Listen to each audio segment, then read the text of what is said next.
अस्सलामु अलैकुम वरहमतुल्लाहि वबरकातुहु।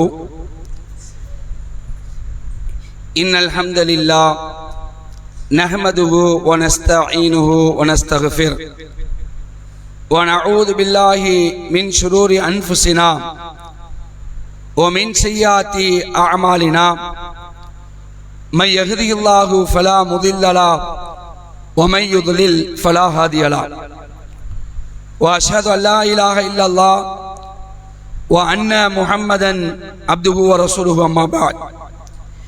கண்ணியத்திற்குரிய எல்லாம் வல்ல அல்லாஹ்வின் நல்லடியார்களே, அல்லாஹ்வுடைய கிருபையினால் ஃபஜ்ர் நேர தொழுகையை ஜமாஅத்தோடு நிறைவேற்றக்கூடிய பாக்கியத்தை பெற்றவர்களாக அல்லாஹ்வுடைய மார்க்கத்தை அறிந்து கொள்ள வேண்டும் என்ற நல்ல எண்ணத்திலே இந்த சபையிலே நாம் எல்லாம் ஒன்று குழுமியிருக்கின்றோம்.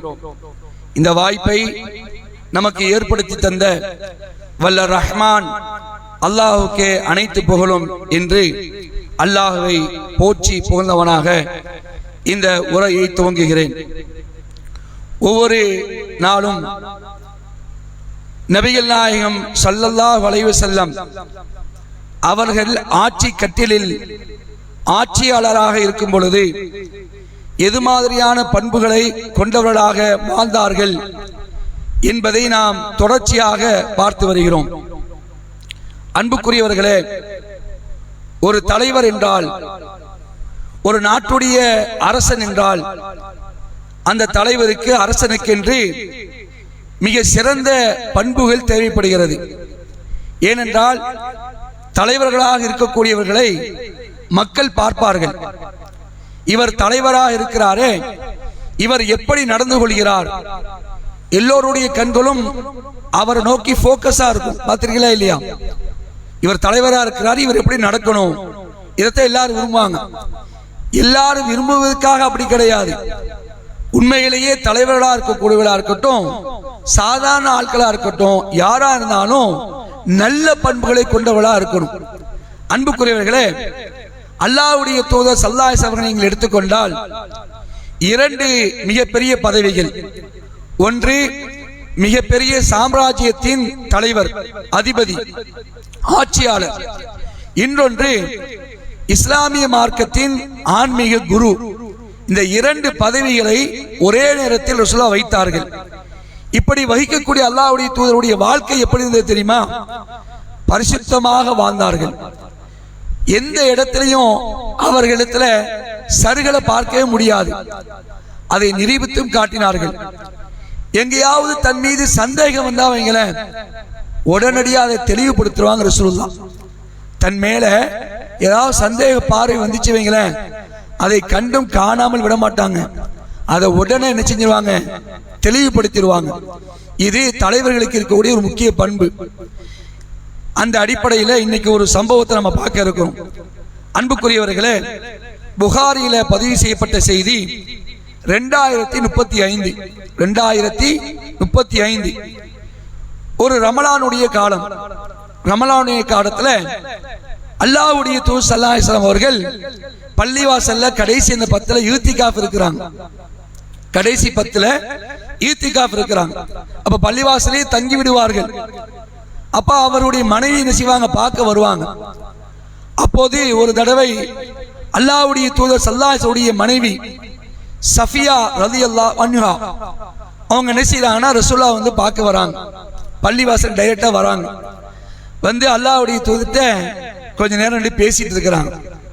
பேசிட்டு இருந்துட்டு பேசி முடிச்சுட்டு என்ன செய்யறாங்க? ரசூலுல்லாஹ் விட்டு அவங்க மனைவி புறப்படுறாங்க.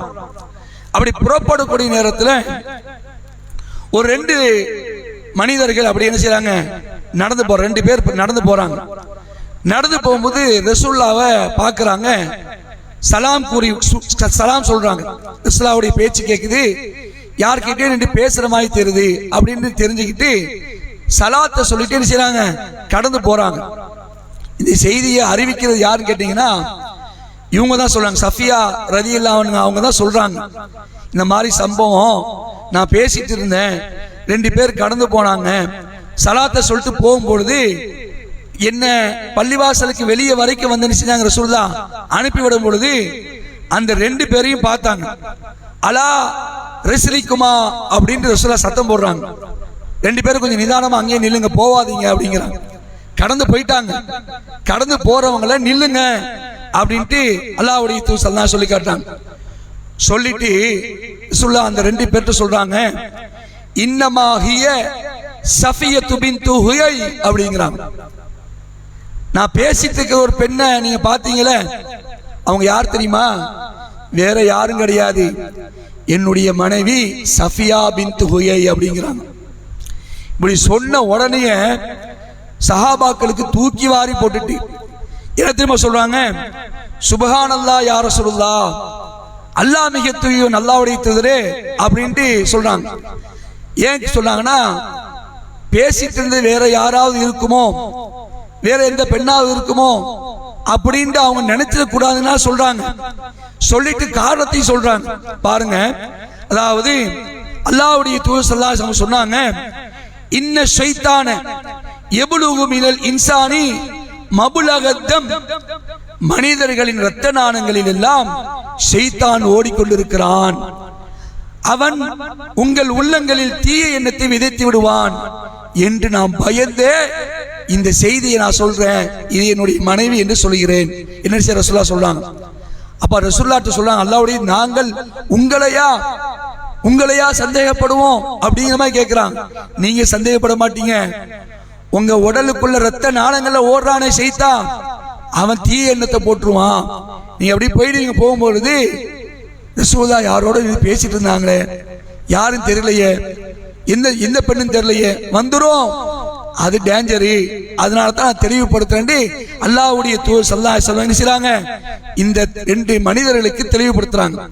அன்புக்குரியவர்களே, ரசூலுல்லாஹ் அப்படி சந்தேகப்படக்கூடிய அளவுக்கு தான் வாழல.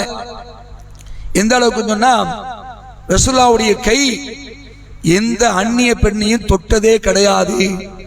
அப்படிப்பட்ட அப்பழுக்கற்ற வாழ்க்கை. சுப்ஹானல்லாஹ். தலைவர்கள் என்று சொன்னால் ஒழுக்கத்துக்கு பெயர் போனவர்களா இருக்கணும், ஒழுக்க மாண்புகளை கொண்டவர்களா இருக்கணும். அவர்கள் தான் தலைவர். அப்படிப்பட்ட பண்புகளை கொண்ட அல்லாஹ்வுடைய தூதர் அவர்கள் ஒரு சின்ன சந்தேக பார்வை கூட வந்துடக்கூடாது என்பதுல ரொம்ப தெளிவான நினைச்சாங்க. ரசூலுல்லாஹ் சொல்லி காட்டினாங்க. அன்புக்குரியவர்களே, இன்னைக்கு ஏன் இந்த செய்தியை நான் சொல்றேன்னு சொன்னா, அதாவது ஆன்மீகத்துடைய தலைவராகவோ அல்லது ஒரு அரசியலுடைய தலைவராக இருந்தாங்கன்னு சொன்னா, அவங்ககிட்ட இந்த தீய பண்புகள்லாம் குடிகொண்டு இருக்கும். இதெல்லாம் அவங்க தெளிவா படுத்த மாட்டாங்க. சாதாரணவர்கள்ட்ட இது மாதிரியான தீய பண்புகள் இருந்தா மக்கள் என்ன செய்ய மாட்டாங்க, பெருசா பார்ப்பாங்க. ஆனா தலைவர்கள்ட்ட இருந்தா வைங்களேன், அது பெருசா பார்க்க மாட்டாங்க. இது அப்படித்தான், தலைவரா இருந்து எப்படிதான் இருப்பாங்க, அப்படிதான் இருப்பாங்க. அது அவங்க பெருமையா நினைப்பாங்க. நான் யார் தெரியுமா? தலைவர்னா அப்படிதான் இருப்பேன், உங்களை மாதிரி நான் கிடையாது. விளங்குதா உங்களுக்கு? அப்பா தலைவர் அப்படிதான் இருப்பாங்க, சர்வசாமம் கடந்து போயிடும். தலைவர் அப்படி இருக்கக்கூடாது, மக்களை வழிநடத்தக்கூடிய அப்படி இருக்கக்கூடாது, ஒழுக்க சீலரா இருக்க வேண்டும் என்பதற்கு கண்மணி நாயகம் ஸல்லல்லாஹு அலைஹி அவர்கள் மிகப்பெரிய சான்று. அந்த தூதர் இடத்துலதான் நமக்கு ஏராளமான முன்மாதிரி இருக்குது. இன்னும் ஏராளமான செய்திகள். அல்லாஹ்வுடைய தூதர் அவர்கள் எப்படி ஆட்சி செய்தார்கள், எப்படி குணநலன்களோடு வாழ்ந்தார்கள், எப்படி மக்களோடு மக்களாக பழகினார்கள், எப்படி நேர்மையா நடந்தார்கள், எப்படி எளிமையா வாழ்ந்தார்கள், எப்படி சமநிலையோடு வாழ்ந்தார்கள் என்பதற்கு இன்னும் ஏராளமான செய்திகள் இருக்கிறது. அதையெல்லாம் இன்ஷா அல்லாஹ் வரக்கூடிய காலங்களில் நாம் தெரிந்து கொள்வோம். அல்லாஹ் ரப்பல் ஆலமீன் இந்த தூதரை நம்முடைய வாழ்க்கையில ஒவ்வொரு கட்டத்திலையும் பின்பற்றி வாழக்கூடிய நன்மக்களாக ஆக்கி வைப்பானா என்று அல்லாஹ்விடத்தில் பிரார்த்தித்தவனாக என்னுடைய உரையை முடித்துக் கொள்கின்றேன்.